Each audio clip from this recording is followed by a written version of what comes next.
A ver, ¿no les pasa a veces que uno lee libros, va a cursos, qué sé yo, sobre cómo hacer plata?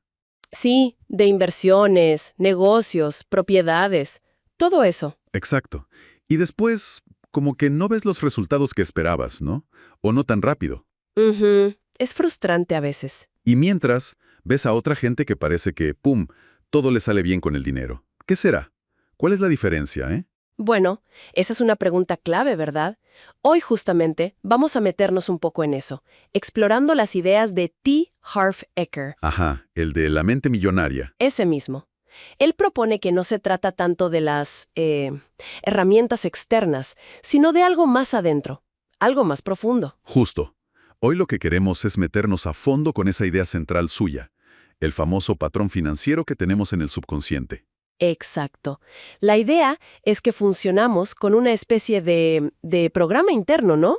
Sí, como un software invisible. Y que ese programa tiene un poder tremendo sobre nuestros resultados con el dinero, mucho más de lo que creemos. Totalmente. Y lo más curioso, según esta visión, es que ese patrón se instala súper temprano en la vida, casi sin darnos cuenta. Claro.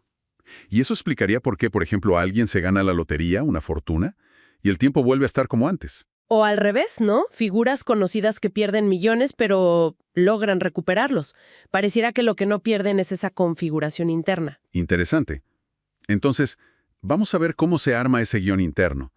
Hay una fórmula que él propone, ¿no? La de PPSAR. Sí, programación lleva a pensamientos, Pensamientos a sentimientos. sentimientos a Y acciones. las acciones, claro, a los resultados. R de resultados. Exacto. Y vamos a ver cómo influye lo que escuchamos de chicos, los ejemplos que vimos en casa, ciertas experiencias puntuales. Como esa frase típica, ¿no? El dinero es la raíz de todos los males. Uf, ese es un clásico. O el caso que cuenta de Stephen, ¿te acordás?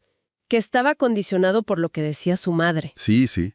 También veremos esas diferencias clave en cómo piensa la gente rica versus, bueno, la gente de clase media o pobre sobre ciertas cosas. Por ejemplo, eso de sentir que uno crea su vida o sentir que es una víctima de las circunstancias. Es fundamental. Y tocaremos un punto que me parece vital, la importancia de actuar, aunque de miedo, de salir de la zona cómoda. Totalmente. Pero antes de meternos de lleno en eso, hay una analogía que usa Eker que es buenísima para entender el marco general, la del carpintero. Ah, sí, muy gráfica. Imagínate un carpintero. Puede tener las herramientas más espectaculares, las más caras. La última tecnología. Exacto. Pero si no tiene la habilidad, la maestría interna, digamos, de un buen carpintero, esas herramientas no le sirven de mucho. Claro, no va a ser una obra de arte. Pues igual pasa con el dinero, según Eker. Ujú. Las estrategias, los negocios, las inversiones son las herramientas. Son importantes, obvio. Sí, claro que sí. Pero la clave, de verdad, está en lo que él llama el juego interior. O sea, la mentalidad, las creencias que tenemos arraigadas, el carácter. Ahí está la palanca real para un cambio financiero que dure. Entendido. Entonces, profundicemos ahí. La idea base es que si los resultados que tenemos con el dinero no nos gustan, mirar solo los resultados es como mirar los frutos de un árbol y quejarse. Correcto. Si querés cambiar los frutos, tenés que ir a la causa, a las raíces. Y las raíces son, Nuestro mundo interior, esa programación que no se ve. Lo invisible es lo que crea lo visible, dice él. o sea que la falta de dinero no es el problema en sí. Es un síntoma, un resultado. Para cambiar ese resultado de forma permanente, hay que trabajar en las causas internas, las que están bajo tierra, digamos. Y ahí encaja otro concepto que menciona, el del termostato financiero. Sí, es muy interesante. La idea es que cada persona tiene como un nivel de éxito económico ya fijado en su subconsciente, como un termostato de la calefacción, ¿viste? Ajá. Y si de golpe entra mucho más dinero de lo que marca ese termostato, ¿qué pasa? Inconscientemente, buscamos la forma de volver a ese nivel normal para nosotros. ¿Cómo? Gastando de más, haciendo una mala inversión, autosaboteándonos de alguna forma. Ah, mira vos. El ejemplo que usa de Donald Trump es bueno para ilustrarlo. Dice que si su fortuna bajara a solo unos pocos millones, él se sentiría pobre, arruinado. Claro, porque su termostato está en miles de millones. Exacto.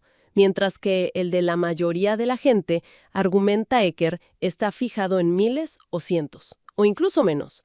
Y ese nivel interno es el que manda a largo plazo. Es potente, ¿eh? Y todo vuelve a esa secuencia que mencionamos. Programación, Pensamientos, sentimientos, acciones, igual a resultados. La programación inicial moldea cómo pensamos sobre el dinero. y esos pensamientos generan sentimientos.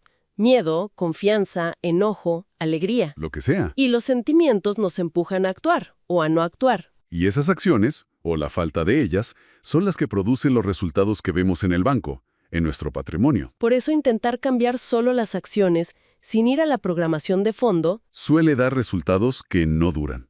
Es como corregir un error en un papel impreso sin cambiar el archivo original en la compu. claro, la próxima vez que imprimís, Sale el mismo error. Entendido. Entonces, ¿de dónde viene esa programación inicial? El material dice que hay 3 fuentes principales, sobre todo de cuando éramos chicos. La primera, la programación verbal. Lo que oíamos. claro, todas esas frases repetidas sobre el dinero. El dinero es sucio, los ricos son avaros, nunca tendremos suficiente, eso no es para nosotros. Uf, ¿cuántas de esas se escuchan? Especialmente si vienen de figuras de autoridad, ¿no? Padres, maestros. Se graban a fuego y forman parte de ese patrón que después funciona en automático. El ejemplo de Stephen es tremendo. El tipo ganaba un montón de plata, más de $800,000 al año por años, y siempre estaba sin un peso. Sí, lo gastaba, lo prestaba, lo perdía. ¿Y cuál era la raíz? Su mamá le decía siempre que los ricos eran malos, que había que tener solo lo justo. Que querer más era de cerdos, creo que decía. Algo así, muy fuerte. Entonces, el análisis es que, en el fondo, él no se permitía ser rico porque eso significaba ser malo para su mamá. ¡Wow! La aprobación de la madre era clave. Exacto. Asoció riqueza con algo negativo. Tuvo que darse cuenta de que esa creencia no era suya, era heredada, y elegir separarse de ella para cambiar. Es muy personal esto. La segunda fuente. Los modelos de referencia. Lo que veíamos hacer con el dinero. Así es. ¿Cómo lo manejaban nuestros padres o las figuras importantes? Había estrés, tranquilidad, gastaban, ahorraban, invertían. ¿El dinero era tema de pelea o de unión? Aprendemos por imitación, ¿no? Muchísimo. El propio autor cuenta su historia. Su papá era constructor, tenía ciclos de mucho estrés financiero y luego buenas épocas, un sube y baja constante. Y él, Replicó ese mismo patrón en sus negocios durante años, sin darse cuenta. Hasta que reconoció que era un patrón heredado, ahí pudo empezar a cambiarlo. A veces imitamos y otras veces... nos vamos al otro extremo, como en rebeldía. Exacto. Si creciste con mucha escasez, capaz que esa bronca te impulsa a querer ser rico a toda costa. Pero ojo, que ahí también puede haber una trampa. ¿Cuál? Que si tu motor principal para buscar riqueza es el miedo, la rabia o la necesidad de demostrarle algo a alguien, es probable que el dinero, aunque lo consigas, no te traiga felicidad. Esa emoción negativa sigue pegada al dinero, energéticamente. ¿Y entonces qué pasa? Que para sacarte de encima esa emoción incómoda, podrías inconscientemente sabotear tu éxito. O sea, el foco no debería ser solo juntar plata, sino sanar esa herida emocional de origen. Tiene sentido. Y la tercera fuente de programación, los incidentes concretos, experiencias puntuales fuertes que vivimos de chicos con el dinero. Sí, un momento específico puede dejar una marca enorme. Cuenta el caso de Josie, una enfermera. Ganaba bien, pero siempre se gastaba todo. ¿Y qué descubrió? Recordó un episodio a los 11 años. Vio una pelea muy fuerte de sus padres por dinero en un restaurante. Terminó con el padre teniendo un ataque al corazón ahí mismo. ¡Qué fuerte! Imagínate, a nivel inconsciente, asoció dinero con dolor, con angustia. Por eso sentía como una necesidad de deshacerse de él. Tremendo. También cuenta lo de su esposa, ¿no? Que de chica veía a la madre siempre pidiéndole plata al padre para todo. Claro, y de ahí sacó 2 creencias. 1, los hombres manejan el dinero. 2, las mujeres no lo tienen. Y ella, sin darse cuenta. Se entendieron sus patrones y pudieron crear uno nuevo juntos. Esto es importante. No es solo entender el patrón propio, sino también el de la pareja o los socios. Totalmente. Se dice mucho que los problemas de dinero rompen parejas, pero quizá el problema de fondo no es la plata en sí. Sino el choque de patrones que no se conocen, ni se hablan. Exacto. Patrones subconscientes ahí, haciendo ruido. Bueno, pero si esta programación es tan fuerte, estamos fritos, no se puede cambiar. El material dice que sí, y el primer paso es clave, la conciencia. Darse cuenta. Justamente, la conciencia es esa capacidad de mirarnos, de observar nuestros pensamientos, nuestras acciones, casi como desde afuera, sin juzgar. Entender que esos pensamientos automáticos sobre el dinero, esas creencias que nos limitan, no somos nosotros. Exacto, no somos eso. Son cosas que aprendimos. Como dice Eker, no sos la grabación, sos la grabadora. No sos el contenido del vaso, sos el vaso. Me gusta esa imagen. Y esa capacidad de observar nos da el poder de elegir distinto ahora, en el presente, en vez de seguir reaccionando en piloto automático según programas viejos. Bien, y una vez que somos conscientes de esos patrones, ¿qué hacemos? Ahí es donde entran los famosos archivos de riqueza, ¿verdad? Las 17 diferencias de mentalidad. Sí, son como contrastes bien marcados para que veamos las distintas formas de pensar y actuar. Por ejemplo, el archivo número 1. La gente rica piensa, yo creo mi vida financiera. Mientras que la gente, digamos, con mentalidad de pobreza, piensa. La vida financiera es algo que me pasa. Esa es la mentalidad de víctima. Que se nota cuando uno echa culpas, ¿no? A la economía, al gobierno, a la pareja. O busca excusas. El dinero no es tan importante. O se la pasa quejándose. Sobre las quejas, Eker es muy directo, ¿eh? Dice que quejarse es como llamar a la desgracia. Sí, dice que te convertís en un imán para la porquería. Tal cual. Aquello en lo que te enfocas, se expande. Si te enfocas en lo malo, atraes más de eso. Incluso propone ese desafío de 7 días sin quejarse, ni en voz alta ni en la cabeza. Suena fácil, pero debe ser dificilísimo. Seguro. Otro contraste clave es el foco. Archivo 5. Los ricos se enfocan en oportunidades, los pobres en los obstáculos. Ante lo mismo, unos ven la ganancia, el crecimiento. Y otros ven primero el riesgo, la pérdida. Las decisiones de los primeros vienen de la confianza, de buscar cómo hacer que funcione. ¿Y las de los segundos? Vienen más del miedo, de por qué podría salir mal. Y eso conecta con la acción, me parece. La gente con mentalidad de riqueza actúa pensando, va a funcionar porque yo voy a hacer que funcione. Sí, están dispuestos a arrancar aunque no tengan todo claro. Ese enfoque de preparen fuego, apunten, un poco adaptado. Mientras que la otra mentalidad se queda en el preparen, apunten, apunten. Y nunca disparan, por miedo a equivocarse o porque sienten que necesitan saberlo todo antes de empezar. Lo que nos lleva al archivo 16. Los ricos actúan a pesar del miedo. Los pobres dejan que el miedo los frene. O sea, no es que no tengan miedo, o dudas o preocupaciones, todos sentimos eso. Claro, la diferencia es que no se dejan paralizar. Me gusta una idea que dice, si tenés un problema muy grande en tu vida, es porque vos estás siendo pequeño. Exacto. El tamaño del problema es relativo a nuestro tamaño interior. ¿Y cómo nos hacemos más grandes que los problemas? Saliendo de la zona de confort hay una relación directa. Tu zona de confort es igual a tu zona de riqueza. CC es igual a CR. O sea, para que crezca la riqueza, hay que bancarse la incomodidad. Hay que animarse a hacer cosas que nos desafían. Hay un principio que él cita de los guerreros, creo. Si estás dispuesto a hacer solo lo fácil, la vida será dura. Pero si estás dispuesto a hacer lo duro, la vida será fácil. Suena a paradoja, pero tiene lógica. El crecimiento está justo al borde de lo cómodo. Así es. Otro punto que rompe esquemas. La mentalidad de ambas cosas versus o esto o lo otro. Archivo 12. Ah, sí. Los ricos piensan que se pueden tener las dos cosas. Los pobres creen que hay que elegir. Correcto, una carrera exitosa o una familia unida. Hacer negocios o tener tiempo libre. Ganar mucha plata o ser buena persona y espiritual. Falsas dicotomías, ¿no? Totalmente. La mentalidad de riqueza busca cómo integrar. Rechaza esas elecciones forzadas. El planteo es que el dinero es una herramienta. Potencia lo que ya sos. Si sos generoso, te permite ser más generoso. No te cambia la esencia. Exacto. Y hablando de plata concretamente, está el archivo 13. Los ricos se enfocan en construir y medir su patrimonio neto. Mientras que los pobres se fijan más en el sueldo, en los ingresos del trabajo.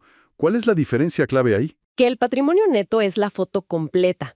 Incluye los ingresos, sí, pero también los ahorros, lo que rinden las inversiones y la simplificación del estilo de vida, o sea, gastar menos de lo que ganas. Los ingresos son el punto de partida, pero no alcanzan solos. Claro.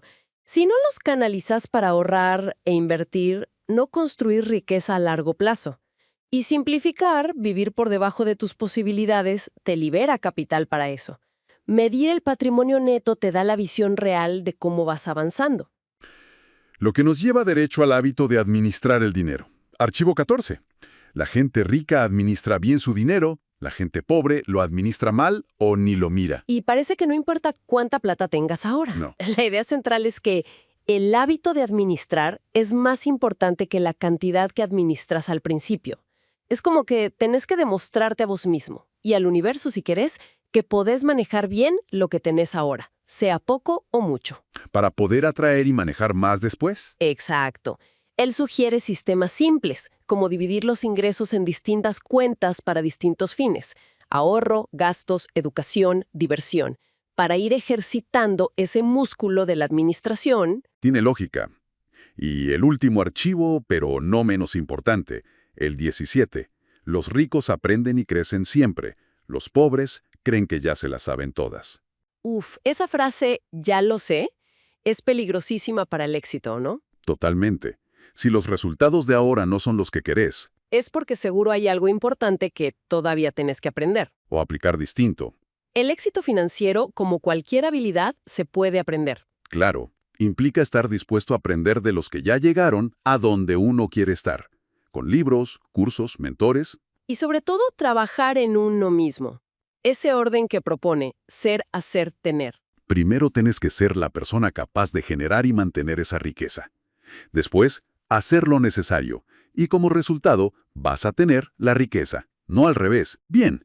Bueno, si tratamos de resumir lo esencial de todo esto que exploramos hoy, la conclusión parece ser que lo más decisivo para nuestros resultados con el dinero no es tanto lo de afuera. Sino nuestro patrón financiero interno. Esa programación subconsciente que se armó sobre todo en la infancia. Y ese patrón es el que manda en nuestros pensamientos automáticos, nuestros sentimientos habituales, y por lo tanto, en lo que hacemos o no hacemos con la plata. Exacto. Y las diferencias clave de mentalidad que vimos giran en torno a hacerse cargo al 100%, enfocarse en oportunidades y no en problemas, admirar y aprender de otros en vez de envidiarlos. Administrar la plata activamente, buscar soluciones donde ganes en varias áreas, ambas cosas. Y sobre todo, actuar. Superar el miedo y actuar. Entender todo este mecanismo interno, este juego interior, la verdad que puede ser muy revelador, ¿no? Te da otra mirada sobre tus propios hábitos y resultados. Sí, te ayuda a entender el porqué detrás de lo que te pasa con el dinero, más allá de las explicaciones superficiales. Y lo más potente quizá es la idea de que no estamos condenados por esa programación vieja. Para nada. El primer paso es la conciencia. Observar esos patrones sin culparnos.